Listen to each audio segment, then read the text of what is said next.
Jonathan Coachman has our EA Sports halftime report. Coach. Okay, Brandon, thanks very much. What a season this has been. Hard to believe it ends tonight, as we'll get back to you guys for the second half of this Super Bowl in just a moment.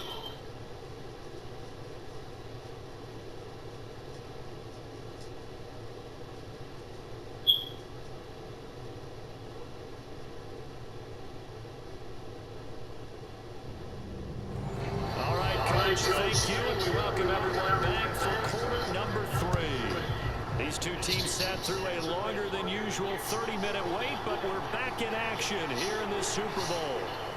And they'll get him down inside the 30 at the 27.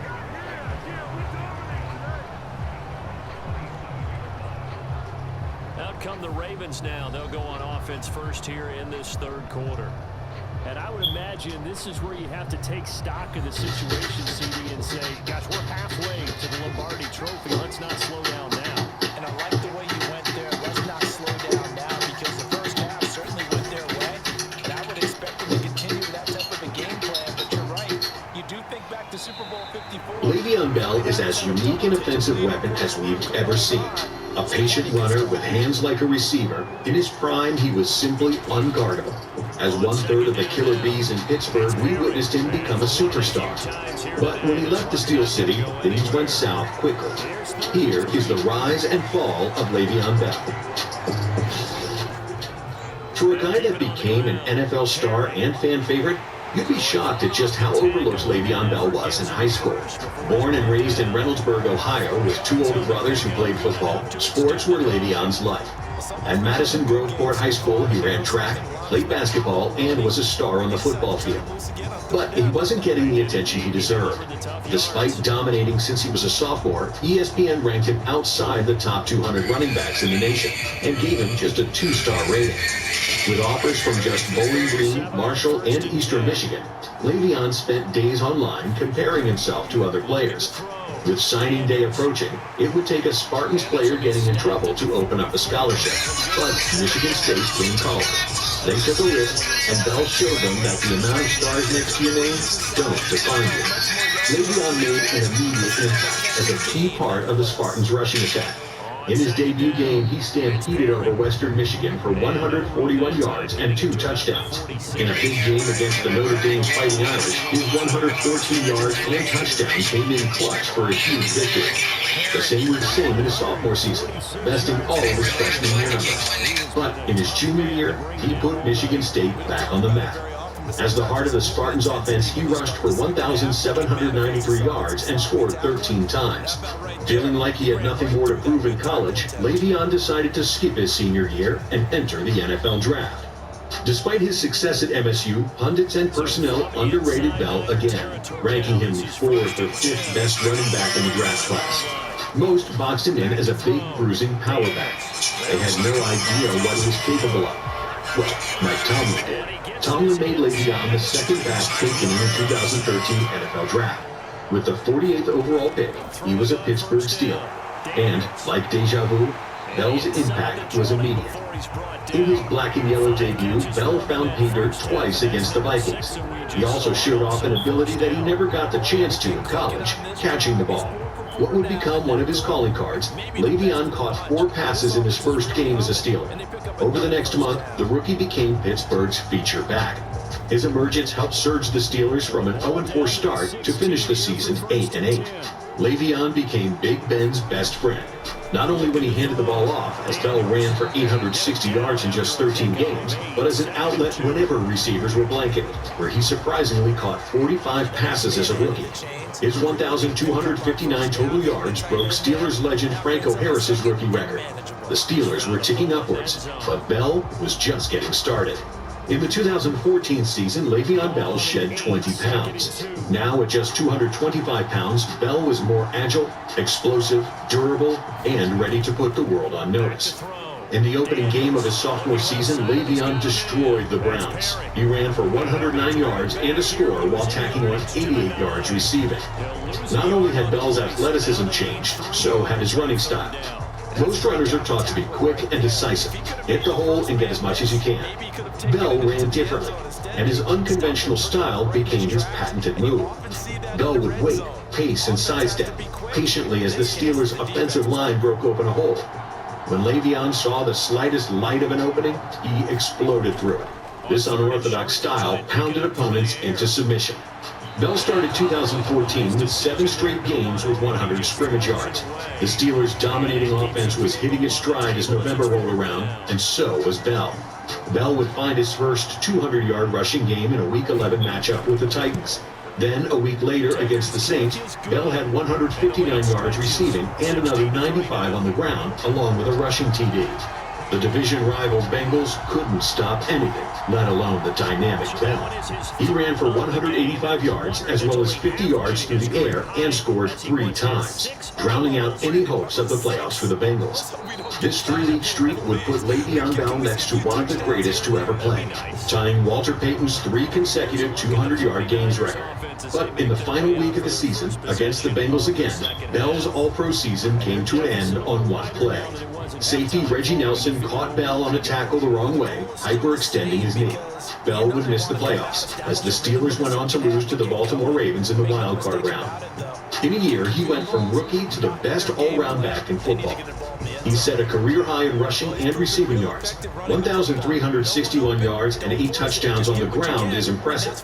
But add to that the fact that Bell had better receiving numbers than most teams' number 1 wideout. Le'Veon finished with more catches than Rob Gronkowski and Keenan Allen, with 83 receptions for 854 yards and scored 3 times through the air. At the height of his career, there were cracks, blemishes that showed what Bell's future would look like. Right after his legendary season, he was pulled over and charged with having over 20 grams of marijuana while hanging out with LeGarrette Blount and his girlfriend. He was sentenced to 15 months of probation and was suspended for 2 games to start the 2015 season. When he returned to action, he was dominant yet again, racking up 692 total yards in just 6 games. But in a Week 8 matchup against the Bengals, he tore his MCL, ending his season. Before he returned to the field the next season, he found himself in trouble again. After being put on Goodell's list for the first substance abuse, Bell was suspended after breaking it again. In a contract year, now missing the first 3 games of the season, the pressure was on Bell to perform. Boy, did he. Bell put together the best season of his career. He would run for 100 yards one week, then catch 10 passes the next, or sometimes do both in the same game. Against the Bills, he put his name in the Steelers' record books, breaking their franchise single-game rushing record with 236 yards. Bell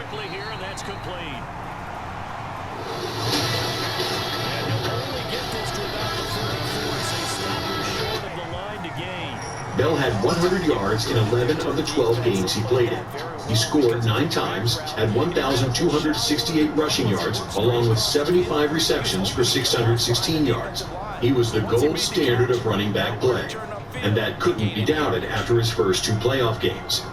Bell broke the Steelers' playoff rushing record in his debut, running through the Miami Dolphins to the tune of 167 yards. The record stood just 1 week, when Bell shattered it by bolting for 170 yards over the Kansas City Chiefs in the divisional round. Bell became the first player to run for 150-plus all-time record at 337 yards. Remember that contract year? Well, Bell was going to stay a Steeler, just not the way he wanted, as the team franchise tagged him. In rebellion, he held out the Steelers' offseason and preseason. He wanted to be paid as both a star running back and receiver. When he returned for the 2017 season, he was still the same Le'Veon Bell. Another 2,000 yards from scrimmage, and the Steelers' offense was prolific. Bell was selected as a first-team All-Pro for the 2nd time, cementing his case as the best running back in football. Another 1,300 yards on the ground and another 85 receptions. He felt he deserved a monster contract. The Steelers came with just that. They offered a 5-year, $70 million contract that would have made him the highest-paid running back in the league at the time. Bell was hoping to land a contract that paid out $15 million per year. He didn't like the guaranteed number, so he declined. Pittsburgh franchise tagged him again. Le'Veon Bell responded with another holdout.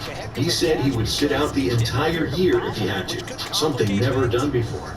And he kept his word. He didn't play a single snap in 2018 after the two sides couldn't come to terms on a deal. It made him a villain to Pittsburgh, played a part in imploding the Steelers' locker room from inside out, and changed Le'Veon's legacy forever. After the 2018 season, he was a free agent, free to seek out any deal he wanted. Just a year removed from being the league's premier back, his market was cold. He signed with the New York Jets for 4 years and $52.5 million, with $35 million guaranteed. To end their saga, neither Bell nor Pittsburgh won. He lost money, and they lost a talented back. His time as part of Gang Green turned blue quickly. The Jets' new head coach, Adam Gase, didn't want Bell in the first place. Then, Le'Veon's style as the great hesitator worked great behind a dominant Pittsburgh line, but not so much behind New York's patchwork front.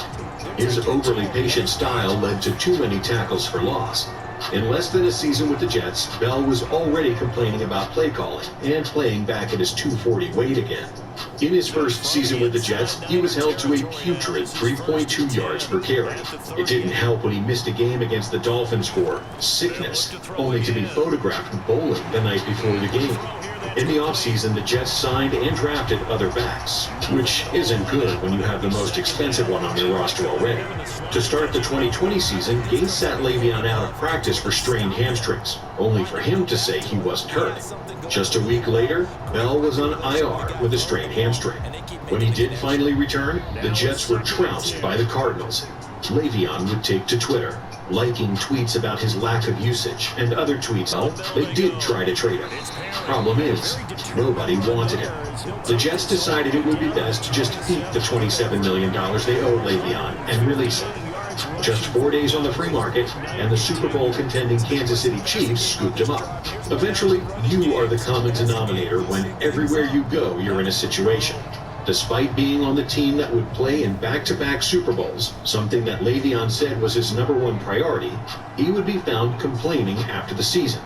Bell played sparingly for the high-powered Chiefs as a third stringer.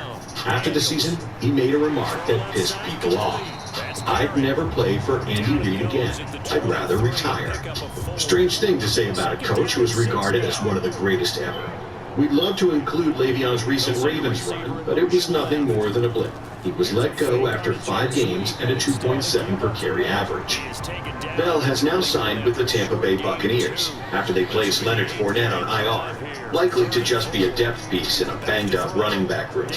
I guess the question we will never know the answer to is, was Le'Veon right? He stunted his career trajectory, but did get more guaranteed money with the Jets. No matter whose side you take, Le'Veon Bell did set the standard for modern-day running back play. He is a major reason why it is essentially a requirement that running backs come into the league with the ability. So the lead extended. I think at this point you say, hey, defense, take it to the end. I got some good music to put to that. I can have a good country anthem like the way you express yourself there. I think the offense has done enough. Like you said, ridiculous on the points. It makes it a lot easier to field goals on this side of the ball. San Francisco set to go on offense once more. The last series for a little disappointing, forced to punt. And now they'll try to do better here and come away with some points as they begin this drive, 1st and 10. They'll start by running the option to the right. And he stopped immediately there.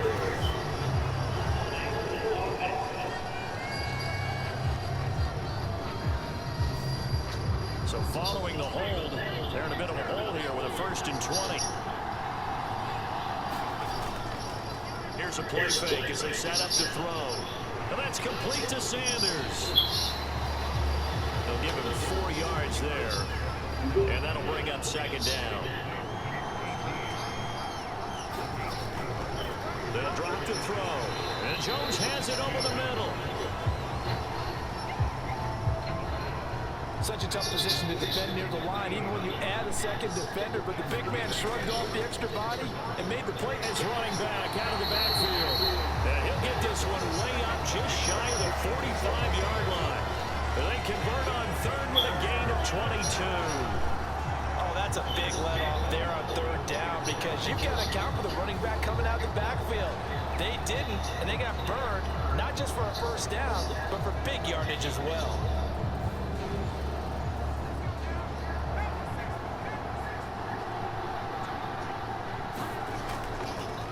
They run the option here on 1st and 10. And no room that time, getting it to about the 46.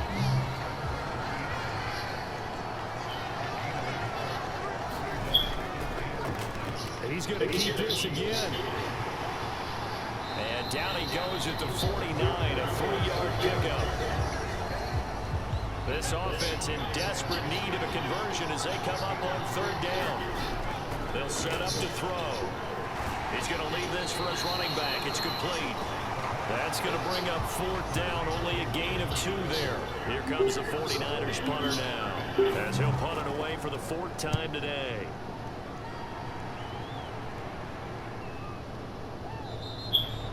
And that hits at the 6 and carries into the end zone for a touchback.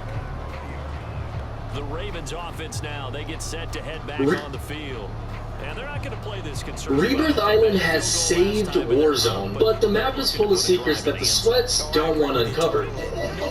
Secret jumps, easy loadouts, and even a way to see through smoke. Send this video to your squad and prepare to dominate the island next session with these 21 secrets on Rebirth Island that you'll wish you knew sooner. And make sure you stay to the end because tip 21 will literally win you games. But a quick warning, if you've still never had a 20-kill game, after watching this video, it might feel too easy. Stacking has been a major issue since the launch of Warzone 2. And head home after putting in a full day. Two knocks. There's still 2! There's 4 in there! Watch the kill cam! With the rooftop of prison being a major rat spot. To combat this, you can use the stair glitch. It's this simple. If you go to the top of a staircase and then go prone, the enemy will barely see the top of your head. Now, you don't want to crawl towards the top of the steps, though. Instead, you want to slowly creep down as much as possible while still being able to see out of the doors. This works on almost any staircase with depth, and even though it's cheesy, it's my go-to way of getting an opening knock before fighting a team that's stacking. You can also use this tip on areas like the tents, by living quarters, or my favorite, the windows on prison roof. At the end of that, we get to crown a champion. We are through 3 here in Super Bowl 60. We'll return with more. Just lay down and crawl backwards and you will be nearly impossible to kill. And this is especially great when people are chasing you. Turn and drop shot on a staircase to get the easiest kill of your life. What sets Warzone apart from the other battle royales is your unique custom loadout, and getting your loadout early can lead to high kill games and easy wins, yet so many people still don't know that there is a plethora of ways to get a loadout right as soon as you land. For starters, there are 3 key cards that give you loadouts and money. One is right here at Grandma's house, the other is next door to Factory on this shelf, and the last one is at Bioweapons in the basement. You just have to pull this string and then wait for it. From there, head to Stronghold and place the key cards in the corresponding lockbox. Card at Factory is the easiest as you can grab it and then immediately hit the ATV outside and drive to the safe. From Grandma's, you could easily fly down to Stronghold, and from Bioweapons, there's either a zip tower or the heli that spawns in the field by prison. If you're not feeling that process, you can always go scan your eyeballs at one of the scanners around the map, and if you get a polyatomic keycard, you can purchase up to 5 free loadouts. But even if you just get gold or platinum keycards, you're going to receive money when you take those to the buy, among other things like an advanced UAV or dead silence or ammo or perks, and you'll even get a bonus to your keycard luck if your teammates come and stand with you at the scanner. It only takes a few seconds and it could help jumpstart your entire game. Now, Tip 3 has a similar concept. If you're not feeling the whole keycard thing and you still want to get a quick loadout, I probably shouldn't tell you this, but start landing at Factory. If you keep dying and you need a new spot to land to try and get your weapons and your loadout and money, Factory is the answer. Somehow, nobody seems to really know this, but at Factory in specific, every game, 100% of the time, the game will spawn multiple bags of cash with $5,000 each. These bags spawn on each level of Factory, from the basement to the roof, on the balconies, and even outside. Me and my team always land here because of this, and also because the rotations are great from Factory. We usually land here, find all the bags of cash, which is at least $20,000, buy a loadout and a few UAVs, and then terrorize the lobby. If you're good at the game but you can't seem to get 20 kills in a match because it's taken too long to loot up and get your loadout, Factory is where you should start dropping, and I'll see you there. So the theme of this video, as you'll notice, is putting all these tips together. These can all coincide each game, but once you start using them all, your KD is going to skyrocket. So now that you know where to land, tip number 4 is all about rotations. The best way to consistently get high kill games is to know which rotations to use. For example, at Factory, we land and get all the money, we get our loadout and UAVs, and then based on the UAVs, we rotate. Grandma's house is just a short stroll away. We can easily use the gondola to get to prison fast. Harbor is next door, and so is living quarters. No matter where the action is, from Factory, you can get there quickly. If you like landing at bioweapons, you can zip to chem or hit the zipline outside and fly anywhere on the map that you like. Living quarters is also good for quick kills at the people who are down in Stronghold because they don't really have much of an option, they have to run straight to you. The main idea here is having spots that you're comfortable with to find quick comfortability, which matters much more than I think people realize. Pay attention to your rotations every game and try to remember which ones have gone well for you and try to keep using them.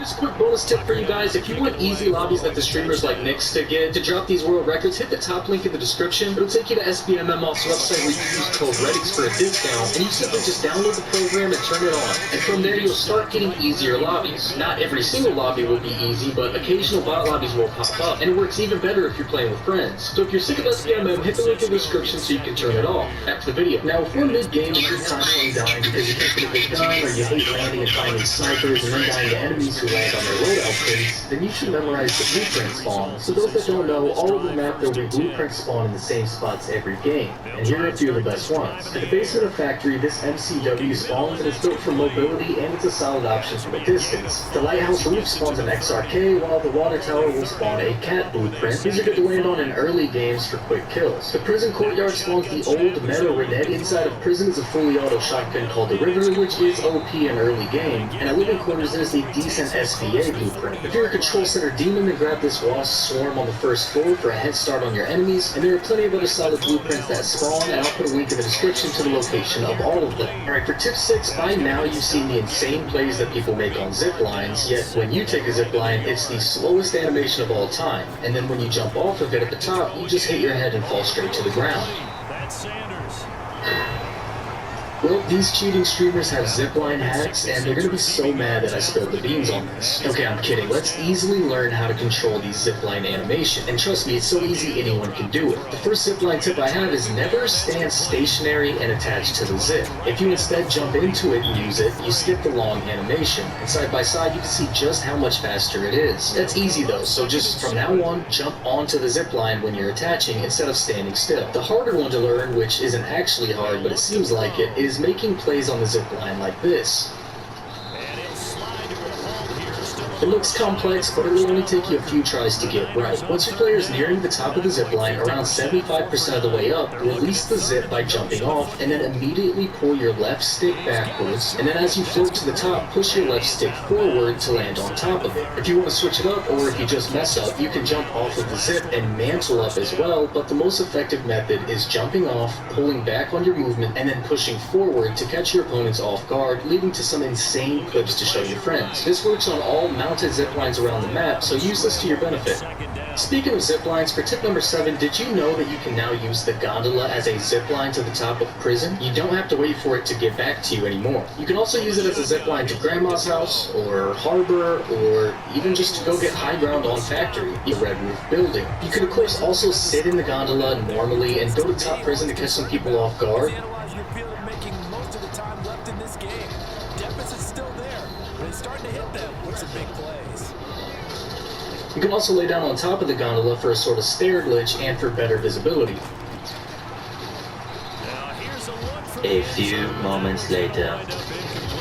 line of scrimmage. Again, the 4-yard line. Second and goal. You can use the gondola platform for maneuverability and cover as well, and what I'm getting at is, for tip number 7, utilize the gondola. It is the single most underutilized thing in Warzone besides the entire Urzikstan map. Sorry, VR enjoyers, but I do like to use the gondola during fire sales also to catch people at Grandma's on the buy, or just try to catch them on their way up to prison for some easy kills. The option. Mentioning fire sales brings me to tip number 8. So for the people who haven't noticed yet, there's a fire sale every single game on Rebirth Island at the 1 minute and 6 mark of the Zone 3 countdown. Oftentimes I have teammates with $10,000 or more who don't utilize fire sales. You could buy 3 UAVs, ensuring that for the next few minutes we know exactly where everyone is on the map. You could buy us a spare loadout, buy the entire team self-revives, etc. There's so many options, so stop saving that money like you can use it in real life, please. Also, if you didn't know that when a jailbreak happens, not only do your dead teammates and dead enemies come back to life, but your entire team will come back to life even if everyone's dead. So if you're in a bad spot and you see a jailbreak pop up, you can go be extra aggressive and try to get some kills. And if your entire team dies, that's okay because you'll spawn back in together. Also, the occupation scan public event is a great way to catch enemies off guard. If you hear somebody nearby during an occupation scan and then they stop moving and lay down, this is the perfect chance to pounce on them while they wait for the timer. You know they're sitting still staring at their map, not expecting to be pushed by anyone, so leap on your prey before they can react. Discussing minimap pings brings me to tip number 9, and that is, every time you kill an opponent, look at your minimap. It will ping all of the teammates that they have, so start using it. I genuinely don't understand how people ignore this, and it will ping multiple times too, so you can predict where the enemy team is going. For example, if you see the dots that ping keep moving towards you, then you know they're chasing. So you should probably relocate, which can help catch them off guard. But if you see 2 dots are moving away and 1's moving towards you, then you know you have a one-on-one gunfight that you can safely take. If all of the dots are moving away, the team is booking it. Use this and communicate this when playing with the team. My teammates will tell you that as soon as I get a kill, I start calling out, his team is running, 2 are pushing towards us, 1 is above us, etc. Just letting them know whatever info that I receive, and it usually leads to a team wipe. If the ping has an arrow above it, then that means the player is above you, and if the arrow is below the red dot, then that means they're below you. This is something a lot of people surprisingly don't know as well, so just utilize this and communicate it to your team if you want to have more success. A good movement mechanic that has been in Call of Duty forever is the strafe jump, but now that slide canceling is back in the game, people don't use the strafe jump quite as often. Last year, the strafe jump child was the only movement option we had, and yet this year, it's really never used. By most people, at least I use it all the time. So for starters, the strafe jump is when you look either left or right before you jump, and then you look back to wherever you want to land, and it just helps you clear a much larger area. Now, when everyone's expecting you to slide cancel into a fight or creep walk while aiming down sights, you can hit them with a massive jump around the corner. This not only shatters their aim assist, as you usually jump straight past their aim assist area,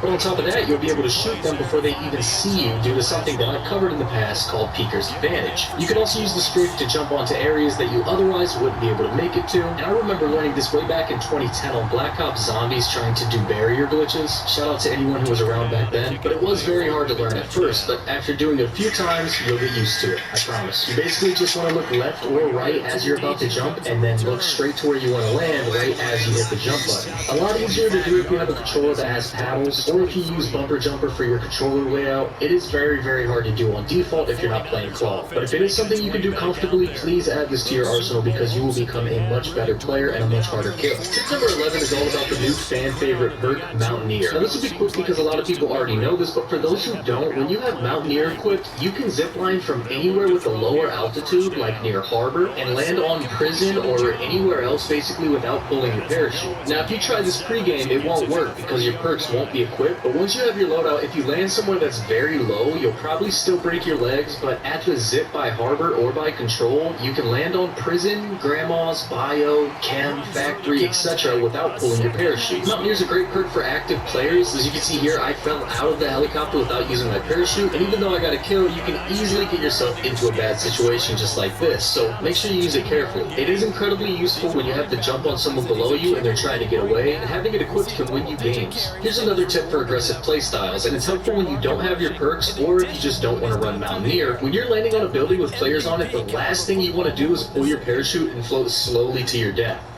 Instead, angle yourself to grab a ledge when landing. Not only do you completely skip the parachute animation by mantling, but you also won't be floating and exposed waiting to get beamed out of the sky. This is especially helpful if your team is fighting another team on that rooftop, as you can land behind the other team and they won't even hear your parachute. And before they know it, you're shooting them in the back. Now let's talk about everybody's favorite house on the island, and that's Grandma's house, which is a common call-out in Call of Duty since the earliest days. It's usually the call-out for the most popular houses on a multiplayer map, but Grandma's house house on Rebirth Island is right in the middle of factory, prison, and living quarters, making it a very popular area for teams to stack and fight. Everybody knows comboing these jumps will leave your enemies lost, and the best part is, when you're making these jumps, there's barely any audio cues for them to hear you, so you're able to easily catch them with their backs turned. And for a bonus tip, just know I never use the staircase. There's just way too many unique jumps that can catch people off guard and can help me switch things up, especially if I'm in like a 1v4 situation. You can even use awnings on the outside of the windows and things like that for head glitches. The reason that this small house is so fun to be at is because of things like this. There's just so many different ways that it can go down. Doing whatever it takes to stay unpredictable is the best way to stay alive and get a lot of kills. So the more jumps and spots that you learn that other people aren't aware of, the better. And speaking of sound cues, it's important that we learn the distinct cues on the map. Now yes, the audio in this game is horrible, but if you listen specifically for certain sound cues, you don't really have to have pristine audio to know where your opponents are. So right here we get a metal ladder sound cue.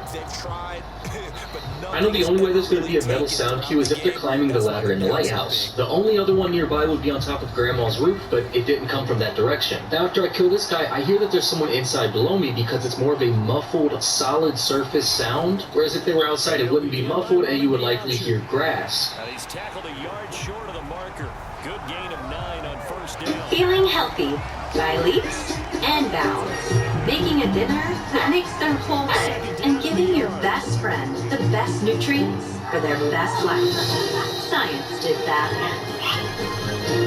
On the play fake. Daniels. Grass. Right side caught by Jackson. And he'll be out of bounds near the 30. In this clip, just pay attention to how the footsteps sound different when we're in the wooden room versus when we're in the next room. Now as he's got a first down. They have been Now this player that's pushing me is in the room that has carpet. There's only one room on this level that has carpet, and those softer footsteps are what gave away where he was coming from. dominance here despite the big lead in the fourth quarter.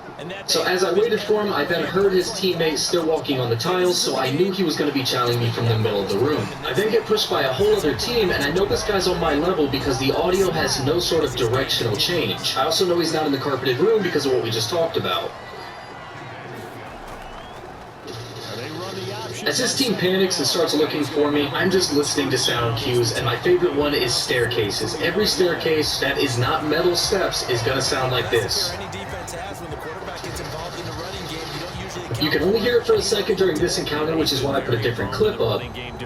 But notice what I do when I hear that it's about 3 people on one staircase pushing me. I might be better than all of them put together, but if they're all in the same doorway, I'm not going to kill all of them. So I have to be smart and run out of here. I'll catch them later on in the map in a better situation. Continuing on with the tips that can be used in every single situation, I covered something in the past called jitter aiming. This is where, as you run towards somewhere that an enemy may pop out from, you continuously spam your aim button while running forward. All this really does is ensure that your weapon will be ironed up and ready to shoot before theirs, even if they catch you off guard. It's especially great if you're running up a long staircase like the one inside of prison, because if they catch you in there, there's no running away, so you better be ready for the fight. Next up, the main reason I see my teammates die is because they don't do this one simple technique, shouldering. Shouldering is a well-known concept in many FPS games going way back, but most people don't actually use it. You can shoulder long lanes by continuously moving back and forth behind cover, and this can be used to gather info as to where your enemies are or aren't while you heal or reload, or you can use this to bait your enemies into shooting and revealing their position. Stop running straight out onto a rooftop and instead start running out the door and running right back in. Maybe do it a couple of times, because if an enemy then shoots at you, they won't have enough time to kill you, and now you and your team know exactly where the enemy is. It also can help you get the jump on an enemy, as oftentimes after they see you shouldering, they run away and you can immediately get shots into them. And if there's anything you take from this video, shouldering may be the single most commonly useful tip I have that no one's using. Another good way to gather info and to catch enemies off guard is using doors. Every single time I go through a door, I turn and close it, not because I'm scared of being chased, but rather the opposite. If I close it and then the enemy bashes through the door, then I'll likely have an easy kill, assuming I get to some cover. If they don't chase me, I can turn and slam through the door myself to catch them off guard. And if they're inside of a building, oftentimes I'll close the door and then bash through it after figuring out where they are in the room. If I see them on the left side and then I close the door, once I bash through it, I'll be able to get the first shot on them them now that I don't have to guess their whereabouts. This goes back to abusing peeker's advantage, which I will cover in a new video again soon, but just understand that the aggressive players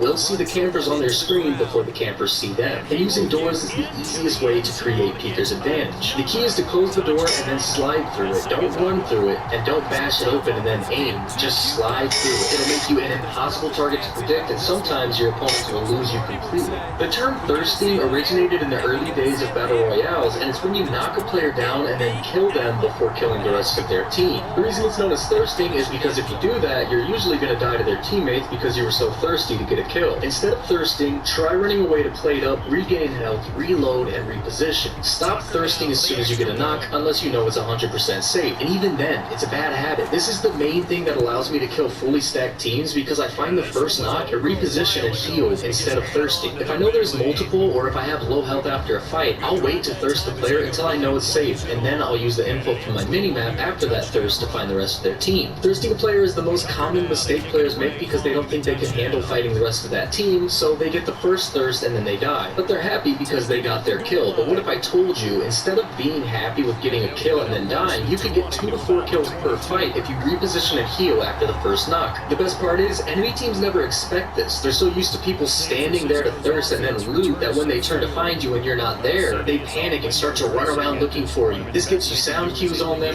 it makes them easy kills for you, and it can be the difference between going from 5-5 to 12-0 in a match of Rebirth. Your KD may jump from a 1.0 to a 2.0 just from fixing this, and you'll complain about stackers a lot less. Now before we get to the 2 best tips from this entire video, let's talk about a mental tip. Stop being surprised that teams are stacking. Stop complaining about stacking. Is it worse now than it was in the OG Rebirth? Of course it is, much worse, but I have learned over the past few weeks that I should just assume everyone is stacking, so now when I run into one person, it's a pleasant surprise. But if I get a knock and I assume his team is right behind him, I can do what I just explained. Reposition, heal, reload, and get back into the fight. Just know that if they're stacking, you need a quick out. Don't overextend to fight a 1v4 in hopes that they can't aim. Instead, leave a door behind you or next to you so that you can run away when your health gets low and then reposition. Now for those of you who made it to these final 2 tips, thank you so much for watching. Now I'm going to reward you with 2 tips that are going to help you become a much better player than anyone that you know.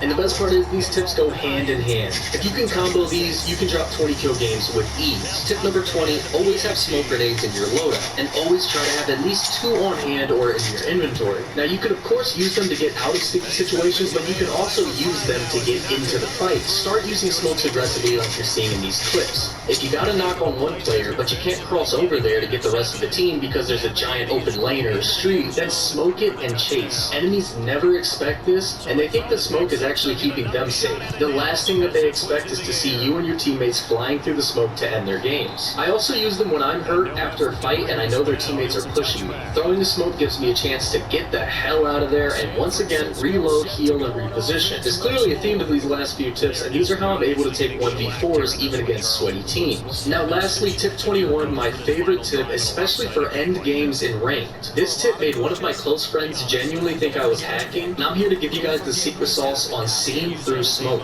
This doesn't work throughout the entire game. It has to be in a situation where the gas is nearby. So I almost always use it end game, especially if I'm outnumbered. If you throw a smoke down when an enemy is nearby, watch the line of the gas behind the smoke. If you look closely, you can see doorways, loot, and even players through the smoke when the gas is behind it. This has led to me getting a ton of kills and wins with this strategy, and it's what I use to hit iridescent solo queuing. You don't get aim assist through the smoke, so mouse and keyboard players can absolutely abuse this, but for us controller players, try hip firing at the enemy if your aim is a little wonky in the smoke. You can also just use this for positioning, and you can angle this just right at times to see the enemy's feet or even their entire body at the line of the gas. And they can't see you at all unless the gas is behind you, and even then, I don't know if anybody else aside from me even uses this trick. I've never even seen anyone else do it intentionally, but there's my secret sauce, so use it wisely. Also, it does somewhat work throughout the game if there's loot on the ground, because you can see the loot on the ground through the smoke, so if an enemy steps over or walks in front of it, you can see the enemy's outline, but it's most efficient when the gas is close. That's a brief rundown of the key tips that made me a 5 KD Resurgence player even with the stacking issues. If you made it this far into the video, comment down below letting me know what your favorite tip was and if there's anything that you think I need to add to the next tips video that I forgot about. I guarantee this video will help anybody improve.